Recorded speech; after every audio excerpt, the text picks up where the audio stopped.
कि हड़प्पा सभ्यता काल में शहरी नियोजन पर टिप्पणी कीजिए। इंग्लिश में पढ़े तो write a note on the town planning of Harappa civilisation period.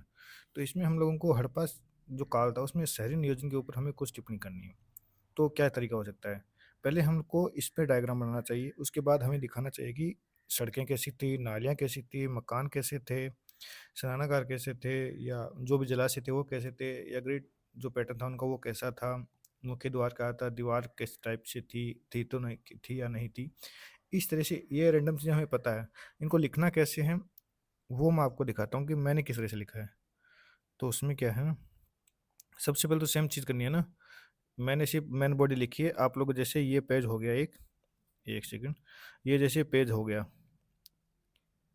सबसे पहले हम लोग यहाँ पे क्वेश्चन होगा एक दो और ढाई, मतलब 3 लाइन के अंदर अंदर हमारा इंट्रो हो जाएगा।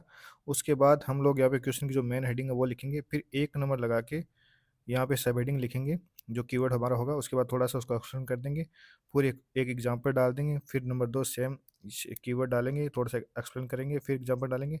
ऐसे करके 3 से 4 पॉइंट इस एक पेज में आ गया। फिर सेम चीज़ दूसरे पेज में करेंगे। ये इधर हेडिंग डाल देंगे, 1 2 3 लगभग 4 के आसपास हम लोग पॉइंट डाल देंगे। यहाँ पे कीवर्ड, थोड़ा सा एक्सप्लेन, फिर एग्जाम्पल, सेम चीज़ करते चलेंगे। फिर लास्ट कंक्लूजन, या फिर इधर वे फॉरवर्ड में या एक छोटा सा चित्र डाल के हम लोग उसको खत्म कर देंगे। इस क्वेश्चन में हम क्या कर सकते हैं कि सबसे पहले इंट्रो है, उसको छोटा सा इंट्रो करके उसके बाद में एक डायग्राम बना सकते हैं। उसके बाद में 1 2 पॉइंट इस पेज में लिख सकते हैं, और बाकी बचे हुए पॉइंट दूसरे पेज में लिख के लास्ट में कैलकुलेशन के साथ खत्म कर सकते हैं। तो ये इसका एक बढ़िया पैटर्न हो जाएगा, स्ट्रक्चर हो जाएगा। तो अब इस क्वेश्चन के आंसर की बात करते हैं। तो क्वेश्चन एक बार दोबारा पढ़ लीजिए कि हड़प्पा सभ्यता में शहरी नियोजन पर टिप्पणी कर दीजिए। सबसे पहले हम लोग ये डायग्राम बनाएंगे इस तरह से कि ये बाहर की दीवार हो गई, इसके बाद अंदर ये महत्वपूर्ण जो इमारतें हो गई, इधर ये स्नानागार हो गया, ये अनागार हो गया, और ये जो है वो सड़कें हो गई, इधर नालियाँ बनी हुई हैं, ये घरों की नालियाँ हैं, और ये ग्रिड लेआउट बता रखा है, और ये जो शहर की जो बाहर की दीवारें हैं, और ये उसका मुख्य द्वार हो गया। तो सबसे पहले हम लोग ये अच्छा चित्र बना लेंगे तो हमारे दिमाग में सारी की सारी चीज़ें दिमाग में आ जाएगी। फिर जो नगर हड़प्पा का नगर नियोजन का हमारा क्वेश्चन में जो दे रखा है वो सेम हेडलाइन हम यूज़ करेंगे, हेडलाइन नहीं हेडिंग यूज़ करेंगे। उसके बाद एक समान विभाजन योजना है, ये हमारा कीवर्ड हो जाएगा पहला। उसमें ये सब हेडिंग के रूप में हम काम में ले लिए।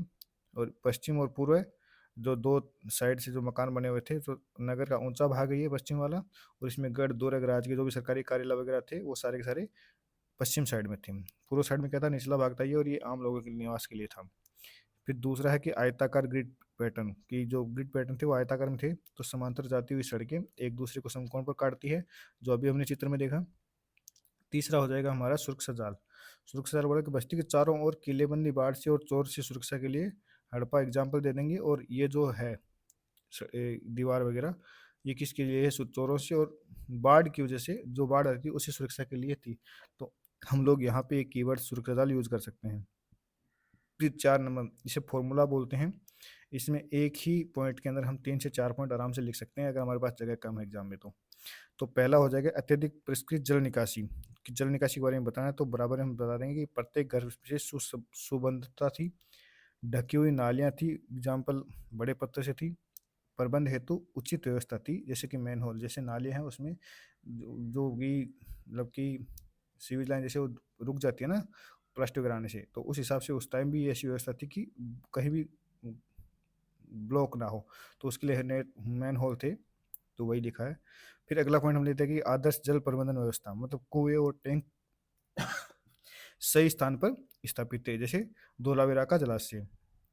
अगला हमारा पॉइंट है आवासीय अवसंरचना, रसोई घर व नहाने के चबूतरे में पक्की ईंटों का उपयोग, उदाहरण के लिए 2 मंजिला इमारत। क्योंकि 2 मंजिला इमारत इसलिए थी कि हमें सीढ़ियों के भी कुछ अवशेष मिले हैं, तो सीढ़ियाँ जब भी होगी इसका मतलब है कि छत के ऊपर एक छत और होगी, इसीलिए तो सीढ़ियों का यूज किया गया है। फिर अगला है प्रमुख विशेषता क्या थी, ये गढ़ था और ऊंचे उठे चबूतरे पर बना हुआ था। महत्वपूर्ण संरचना का स्थान है मौन जोदड़गा विद स्नानागार और अनागार। इस तरह से हमारा ये आज का क्वेश्चन खत्म होता है।